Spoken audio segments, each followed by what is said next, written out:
I got a thumbs We up. see it. Fantastic. Okay, so welcome everyone to our Title I meeting. This is our annual meeting, so we do hold this at the beginning of every school year. And I would go through introductions. We've already kind of done that through the SAC meeting, so welcome. A little bit about, what it means to be a Title I school.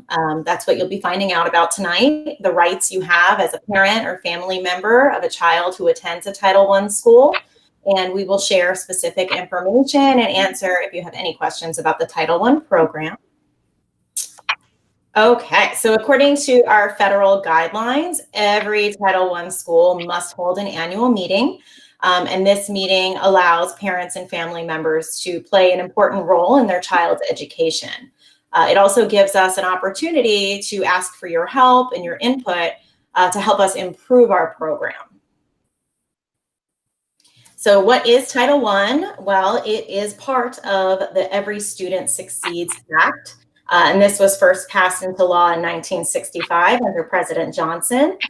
The intent of this law was and still is to provide federal funds to schools to support schools with high poverty rates and ensure that all children have the opportunity and the resources to obtain a high quality education. We use these funds for a variety of things, such as supporting educational needs and goals, providing staff with professional development, and to support the partnership we have with parents. To be eligible for funding, it is based on what's called your free and reduced lunch rate or your percentage. So currently, if you are 70% or higher free and reduced lunch rate, for elementary, middle, and schools that are a combination of the two, you would qualify and receive monies from the state to budget for Title I purposes. And high schools, it's a little lower, it's at 67%. So what does that money mean for our school? Well, in addition to the money that's provided to the district, the funds are used to supplement and create programs at our school. So things that we are doing is really concentrating on professional development for our teachers so they can better instruct students. Also, to strengthen our partnership, we do parent nights where we bring you in, or hopefully one day we'll be back to that. We do virtual parent nights this year where we'll be trying to instruct you on academics and to help your children to succeed. We have certain rights for parents and families to be informed and involved, and certain things we do are this meeting. We also have decision-making committees that we may reach out and ask for help when we're deciding, like such as our school advisory council. We have to vote on using the funds and things for that monies to help kids.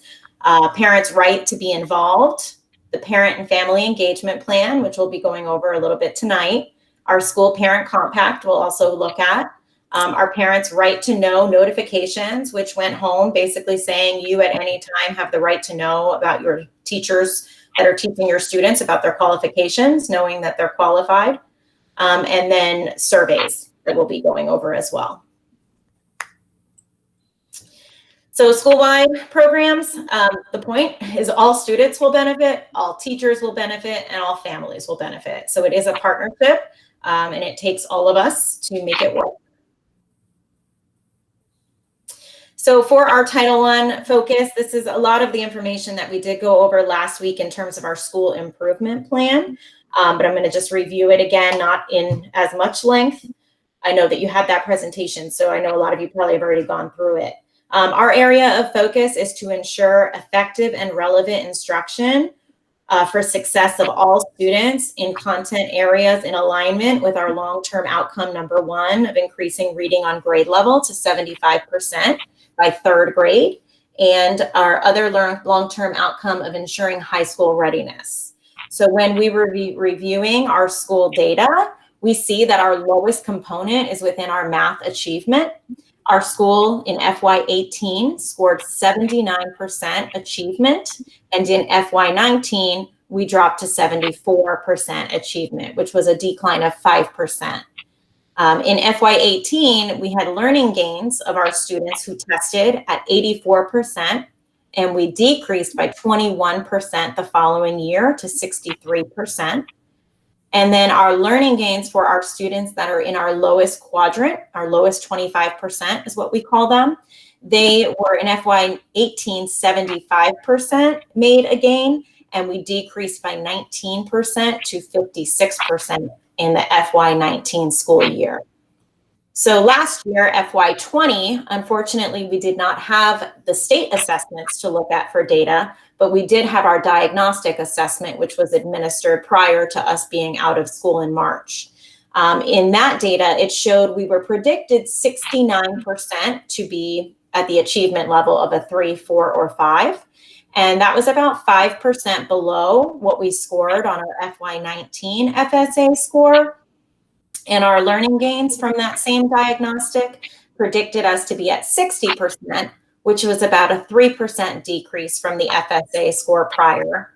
And our lowest 25 were predicted at about 41%, which was a decrease of 15% from our FY FSA score. Now, being that we hadn't quite gotten to the FSA yet, the diagnostic really helps us to see where we are, the growth we're making, and to predict where we may go. And it kind of makes a plan for us. So we really had high hopes to see a lot of that decrease be taken care of with the focused instruction and tutoring that we had going on. Unfortunately, we did not get to see the outcome. So this year, we're just going to keep picking up where we left off. Our measurable outcome this year is when looking at our mid-year data, we were at 69% achievement, which was 8% away from our goal of 77%. Our learning gains were 60%, which was 6% away from 66. And our lowest 25 were 41%, which was 21% away from our target of 62%. So this year, our goal is to increase our achievement overall from 69 back to that 77% on this year's FY21 Math FSA. Also to increase our overall learning gains to 66% and our learning gains for our lowest 25% to 62%.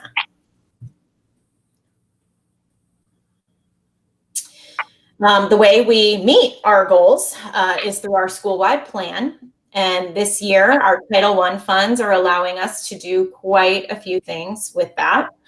First of all, we have Title I positions. So we have a full-time math and science resource teacher. Her name is Mrs. Monticello. She is on our fine arts wheel. So she does see students for science lab every week on a rotation. And then she also supports our 4th and 5th grade students with remediation or enrichment activities, also 3rd grade as well for enrichment. We also are able to use the monies to have academic tutors. We have one for reading and one for math, which is fantastic because this allows the tutors to come in during the day and to target students on off periods where they're not getting direct instruction from a teacher and provide more small group direct instruction instead of them doing like an independent assignment where they'd be working on the computer or on a task card. So they're able to get direct instruction more than they were. So that is something we really enjoy spending our money on is people. We also use supplies, which books for our phonics and word work. We use a program in K through 2, which is called Foundations. It's a costly program, but it's really research-based and it's proven to help close that gap and really teach children how to decode words and how to read. We just expanded it last year into 2nd grade. Primarily, we were only K1. So we're seeing a lot of good things through 2nd grade with using that program. We also have programs that's called LLI, which is like a reading inventory program. It's scripted and it really hits the research-based comprehension for kids. Mrs. Ventriglio being our SAI teacher, that's a program that she lives by. So it really, really helps. It's small groups, like 3 children at a time. We also use communication folders. We get those through that money and technology programs such as vocabulary. We were going to purchase Reading A to Z this year, but luckily the district provided that for us. But it gives us monies to go in and we're able to do like a top score writing program. They have a digital version. We're able to secure that through our funding. And then professional development. This allows us to provide teachers with stipends and attend trainings and collaborative planning. To get substitutes, to bring them in so teachers can meet together and plan. or, you know, in the time we are right now, teachers can get together virtually after school, on the weekends, and just, you know, really work together to collaborate. For parent and family engagement, our research shows that when parents and family members are involved, students are more likely to earn better grades, do better on tests, attend school, adapt to change, have better social skills, be promoted to the next grade level, to graduate, and to continue their education after high school. So overall, just by having families involved, it has a positive effect on the children. So in order to do our parent and family engagement plan to support those partnerships, it's called a PFIP. You may hear people refer to it as that. And what this document does is it describes how we involve families in students' education. It's written with the input of our school's family and staff. So usually the year prior, we always look at it and think of things that we'd like to add for the following year. Our school advisory council is the body that we do that through. We also share it through SAC, and then we post summaries of it to our school website. So that is already there, and I will be showing you where you can find our PFIP. Our PFIP, what goes into it is it's our mission. So the mission of parent and family engagement at Cypress Trails is to encourage parents to be actively involved in their child's education to build a strong, lasting partnership between home and school. We inform parents about the curriculum, about assessments that your children take, and about their progress through events like open house or parent-teacher conferences at least twice a year. And those will be occurring virtually this year or by phone. We will utilize a variety of written communication to parents, including flyers, agenda books, homeschool communication folders, the marquee in front of the school. There will also be verbal and digital communication with our parent link phone messaging system and text messages sent through that system, as well as emails. We will also be providing meetings, trainings, activities, and events, all virtually this year at this time. For our trainings that we are looking to have to incorporate the families and the parents, we started a program, it was a family game night, which I think had the highest attendance rate that we've ever seen at an event. It was really awesome. We did a lot of team building and things where families came together and got to play games. You know, they had an academic focus for some, others were more for fun, but it was really about the social emotional piece. So we would like to continue that this year. It's going to look a little bit different virtually, but I still think it'll be just as gathering for families. Another event that we tend to do is our STEM night. This year we're looking to have that the following year, same school year though, February. And this will be a way to really integrate STEM activities with your child at home, things that you can do with common materials found around the house, ways to really include that science, technology, engineering, and math, and hopefully raising our achievement on science standards. And lastly, the third training we'll be having is a literacy night. We are planning for January, and this will be a night that'll engage families with literacy activities that you can do with questioning and strategies to help increase the reading achievement of your child. And this will be strategies that will work with any book that you have at home. So it'll just be ways to reach out and really help your kids when they're reading, because reading is the most important part. We don't really focus on a lot of homework because they're so busy during the day, but we do always ask that the kids are reading every night, whether it's you reading to them reading to you, just talking about what you read, and it's very powerful. So this is basically what we all just talked about. This is our summary of it, and it's the PFIP. This will be posted online, and your teachers will be sharing it with you through whatever app they use, Remind, Class Tag. And this is just something you can kind of read through and see how we use the law requirements of Title I, such as communication, parenting, volunteering, second page here, learning at home, decision-making, and collaborating with community partners. And it really just lists the different activities that we just talked about and how we're going to measure those successes. And you'll have the option to read through that. And then on the front page, there's a little cutout. You really don't even need to send that in right now with what we're going through. You can just snap a photo and send it in to your teacher, and they can keep that on file to show our partnership and how we're communicating with each other. Parts of it is a lot of what the Title I is a lot of family surveys. So at the end of each event or meeting, such as this one, there'll be an engagement survey for you to fill out to share your ideas, share your thoughts and your suggestions for future meetings or events.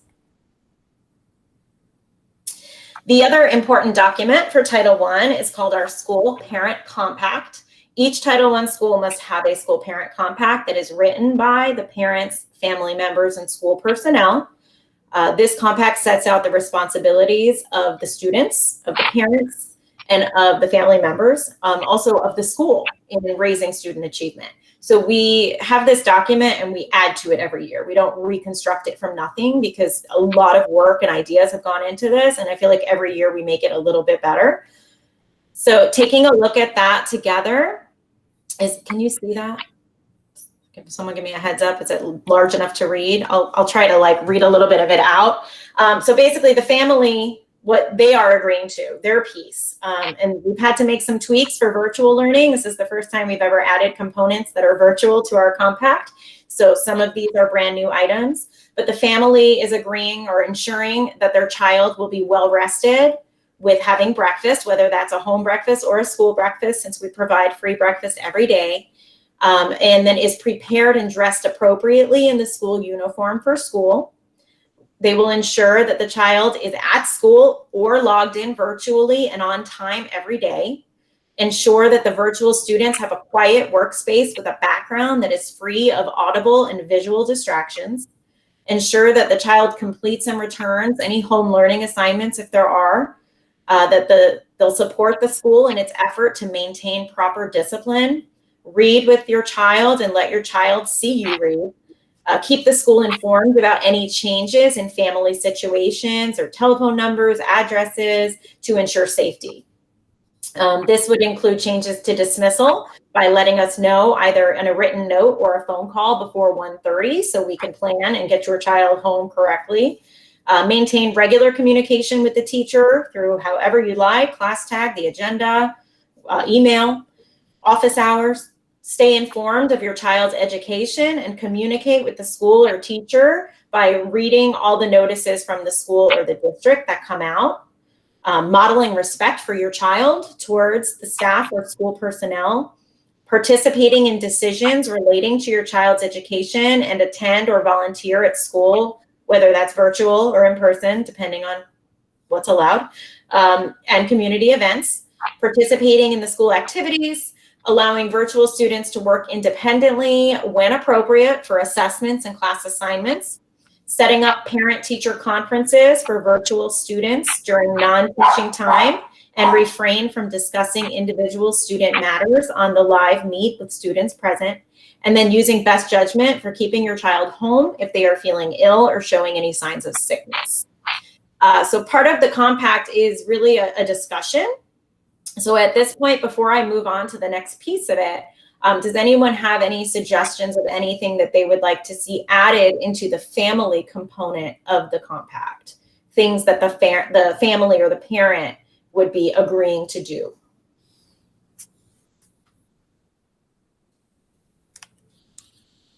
Okay, and if you think of anything, that's always something you can add in at a later time. You could always even send an email or at a later meeting, say, oh, I was thinking of something, and we can come back to revise that. You'll see I have a revised date on there. It was revised yesterday, so it's constantly having little tweaks to it.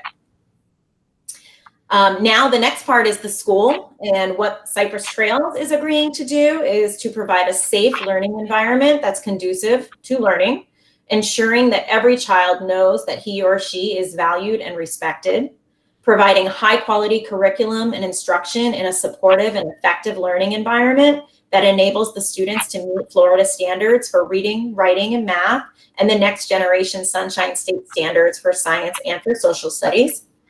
We hold high expectations for student progress and achievement so that each child will meet or exceed the state academic standards. Use special activities in the classroom or online to engage the learner and make learning enjoyable. Provide differentiated instruction for students with various learning styles. Seek the cooperation of parents as partners in the school. Provide parents with frequent reports on their child's progress. Respond in timely and positive ways to student and family concerns or questions. Provide necessary assistance to parents so they can help with their children's assignments. Communicate with other school personnel to ensure maximum service for each child to succeed in school. And provide parents with opportunities to volunteer and participate, whether that's virtual right now or in person when safe to do so. So at this time, I'll open it up if anyone has any suggestions for anything else they'd like to see added on behalf of the school, things that we will strive to do. Okay, and if you think of any, please go ahead and stop me or send them in. Last part of the compact is what the student is agreeing to. We are asking that the student agrees to go to bed on time and get a good night's rest, eat a healthy breakfast, whether that's home or school, come to school or attend their virtual classes dressed for success by following the school's dress code, follow the classroom and school-wide expectations by being a safe, respectful, and responsible student, read every day, have a positive attitude, be an active participant during in-class or online instruction with their camera on, share their agenda book and communication folder with your family each night, try your best to do home learning and hand in items to the teacher. That could be through screenshots or sending them through the classroom, and show respect for all students and adults, whether you are on campus or online. Is there anything that anyone would like to see added or modified to the student section? I only add a comment, but it's not about that. Probably you mentioned that before. This is Diana.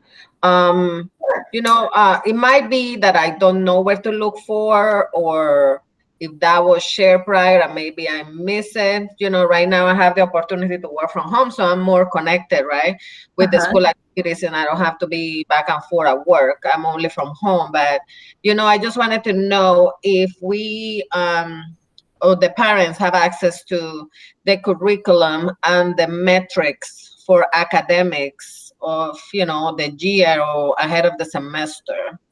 And I'm only asking this because knowing what is, you know, supposed to be the goal, you know, for each quarter on a kid, it will help me, like, also helping him, you know, to succeed. Right. Yes. So I'm not sure if that is somewhere. I'm sorry, go ahead. Yeah, I'm not sure if that's posted somewhere or if the teacher shared that, or how that works. Well, we do follow the Florida standards, so those are posted online. That's definitely something that is going to be discussed. Our curriculum night is happening shortly, where the teachers are going to go through everything with you for the grade level, the expectations, and what the children are working on to master at their grade level. Unfortunately, with our delayed start of the year, it's happening a little later than normal. So this would have been something we would have already done to address all of the standards with you, but that's what will be happening later this month. Okay, thank you. You're so welcome. Then this, I'm sorry? Oh, I was actually I'll post in the chat a website. A link? For parents called cpalms.org. And Mrs. Contreras-Mensa or anyone else, this is a great resource. There is a section at the top titled Standards, and then it's broken down by subject. So you can go in and see the mathematics standards for every grade level, and you can break it down by the type of the standard, and so it will really allow you to be able to look at your child's standards. And then on October 27th, that's when you know, your child's teacher will share with you more of an outline for the school year and other things that you'll need to know. Perfect. Thank you for posting that. Any other additions or questions at this point that I can address before we continue? I do have a question. This is Tatiana, Sure. and more on the what the school agrees to. Sure. Let me go back. And it's in reference to lunch. Is it possible to see what the lunch menu will be for the week ahead of time so we can plan accordingly? Yes, so our lunch menu is posted. Right now, it may just look a little different on our website because usually once the cafeteria is in full working order, there may be multiple choices available. At this time, the choices are one hot and one cold. So we are, working with our cafeteria manager to keep that to what's on the menu. So like the hot menu, if it says chicken tenders, like that would be the item. And then cold choices are usually either like a peanut butter and jelly sandwich or a muffin platter where they have yogurt, muffin, and cheese. So those would be, posted on that school website and through school food service. You want to post that link in that chat too? Yeah, I'm working on it. Great, thank you.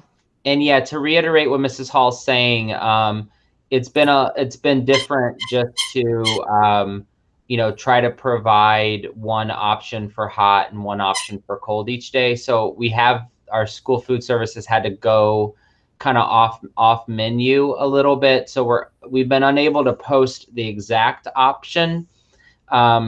And we're working on that to try to develop a way that we could get that menu at least like 1 week in advance out to the parents. But I do believe that we're at a point where she's picking from the options that are on the district website. So I will send that to you. So at least you'll get an idea. There might be 2 or 3 hot options on there, but she would have to limit it down to just one, due to our to-go takeout style lunch where it's being delivered to the students in the classroom so they can eat safely in there. But at least you'll have a general idea for your children if you're, trying to, kind of piece together your lunch plans for the week, depending on what your child's preferences are. So I'll put that in the chat, the district's menu. Awesome, thank you.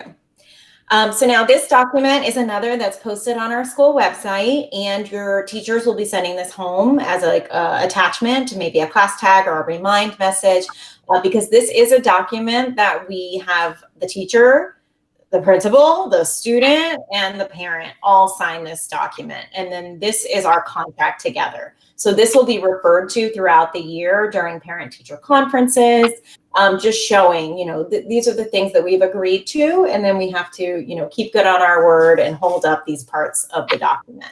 So this will be something you see. You can just snap a picture of the signature page and send that back to your teacher, and they will have that for record. And part of Title I, we do have to document those things. So we do collect them and keep them on file. So we talked about suggestions for next year's compact. We didn't have any at this point, but again, this is always something you can send us in, email, phone call, another meeting, totally up to you, but we're always open for suggestions and any questions that you may have. So are there any further questions before I continue? There's not too much more. I know we said about 6 o'clock, so I want to not keep you too long, but there's a couple more slides. Okay, so as a parent, you have the right to know.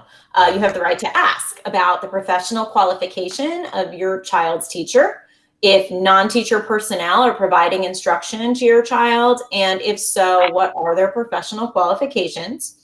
You must be told if your child's being taught for 4 or more weeks by a teacher who does not meet the certification requirements for the grade or subject being taught, or how you also must be told how your child performed on any state assessments, such as the FSA or the SSA. The EOCs, those are for older children. That's not elementary level.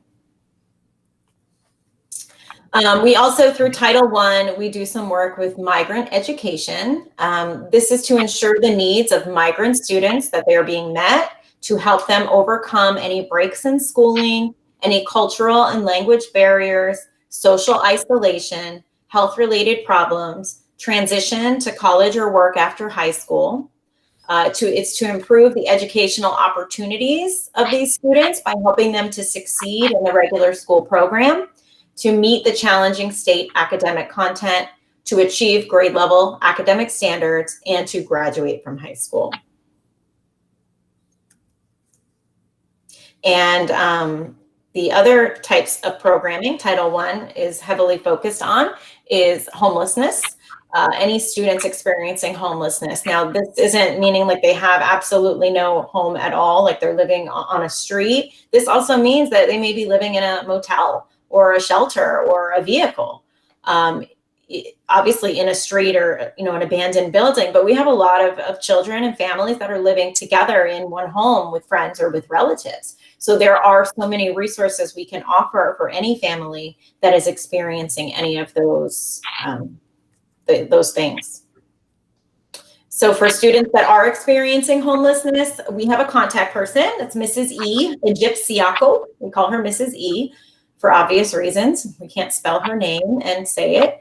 But she is our contact for the McKinneyVento program. And she will work with our families to provide all sorts of things to help to decide the schooling, what's best. So if there is a child that, you know, is within our boundaries and they are attending another school, we can help them get transportation. We can bring them to us. We can communicate. They can help to provide supplies and uniforms. We do a lot of like backpacks and school supplies and clothing, supplemental services, free school meals. If you're going through homelessness, we can provide the free and reduced lunch. So that is something that would really help to make sure the child is eating every day. We set up transportation, we do community support, and she can work to connect you with the McKinneyVento program for additional supports and services.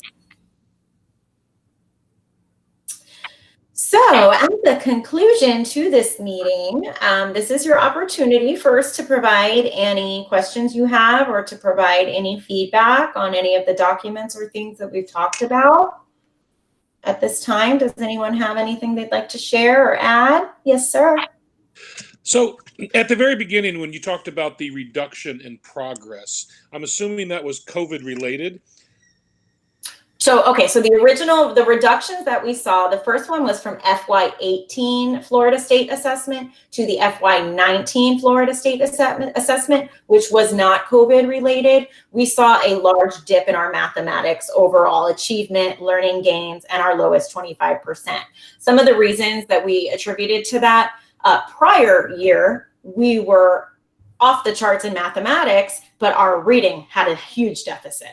We put so much effort, money, support, personnel, and just everything into our reading program that we started, you know, maybe to put math on the back burner a little bit. We were so strong, we've got this. We just put so much into the reading. So we thought, you know what, maybe we didn't give enough. So now this year, our reading, we still have everything in place. Like we are keeping everything we had. We're not going to let go of that. But now we have to put a huge emphasis on mathematics to get us back to where we were. The COVID, what came in there with COVID-19 is we didn't get to see if any of our extras worked, if anything helped to raise that, because we didn't get to have any data from the FSA. We only had the diagnostic scores, which did show it minimized the gap of the percentage, but we still were in the negative. So now this year, we're going to be hopefully having something so we can range and see.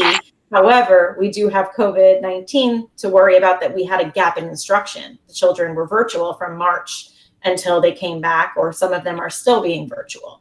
So our data is a little bit different, but we're still hoping to see some gains to show that positive direction and growth.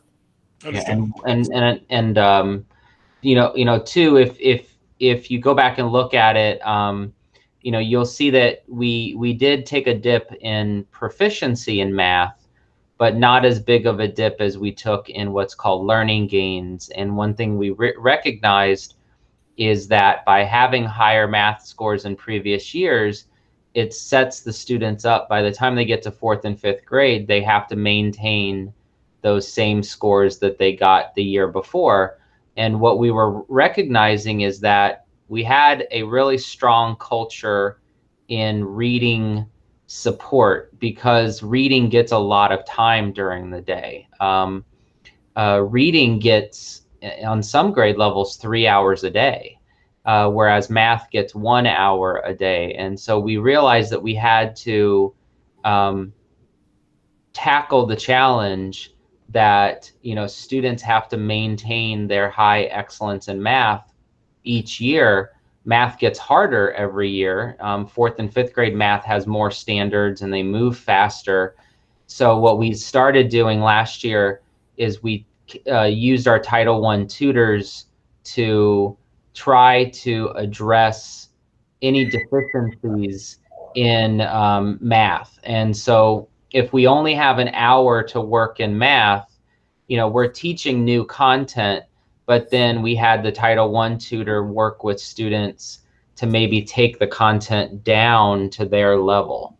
And instead of just teaching them at a 5th grade level all year, the Title I tutor would come in, a previous teacher who's now retired in the district, and would break it down to the children's level.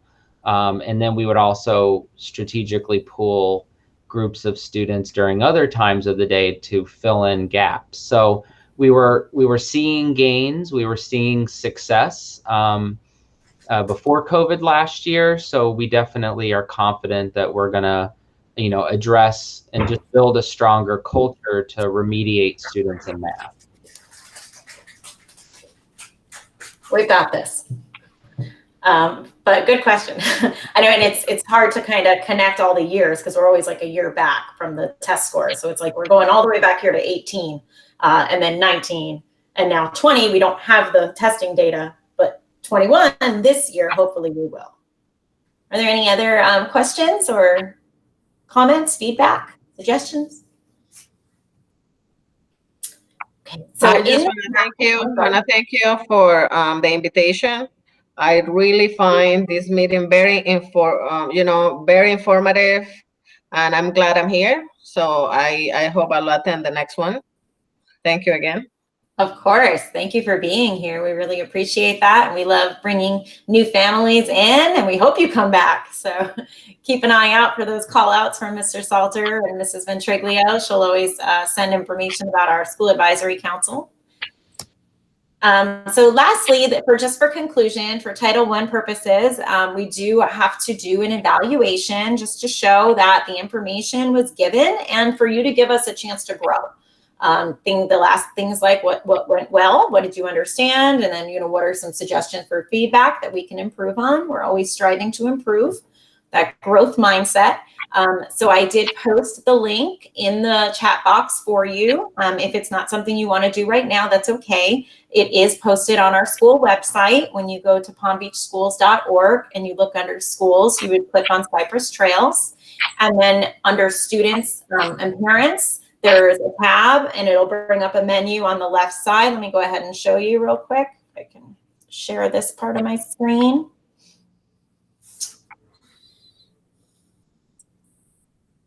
Can you see that? Is the district web? Yes, perfect. Okay, so this is going to be the district website's homepage. There's a school option. If you click down on the schools, elementary schools is the first tab. You would go to Cypress Trails. This will open up our school webpage, and you'll see some different tabs here, like about our school information, athletics or activities. You would click on students and parents, and that will give you our quick links tabs, and there is a whole section for Title I information. So here, it talks about Title I, and if you go to the documents part, this is where I post all of our things here. For example, the compact, a student-parent compact that is in English and translated to Spanish for our families that are needing that. We also have the parents' right to know information in English and Spanish, and the parents and family engagement plan here as well.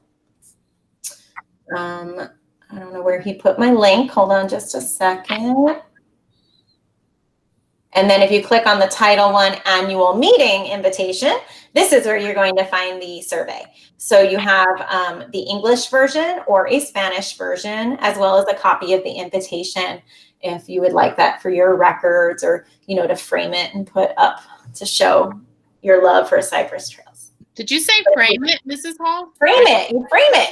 All right, thank you. Our Title I annual meeting, you can change it out every year with a new invitation. It'll be really exciting. But this is what the meeting eval looks like. It will just ask you a couple of multiple choice questions, and then it'll give you some short response if you want to type in some responses. And then these come to Mr. Salter and myself so we can review them to make things even better for the following year. So you can do that tonight, or you can do that at your leisure. But I just do ask if you could please do it to show, you know, all the work and things that we're doing for our program, so that Title I can look at that and really support us. So thank you all. If there are no other further questions, that is all I have for you this evening. Thank you. Okay, wonderful. I hope everyone has a fantastic evening. Thank you for being here. Thank you. And good night. Good night. Thanks. Yeah, good night.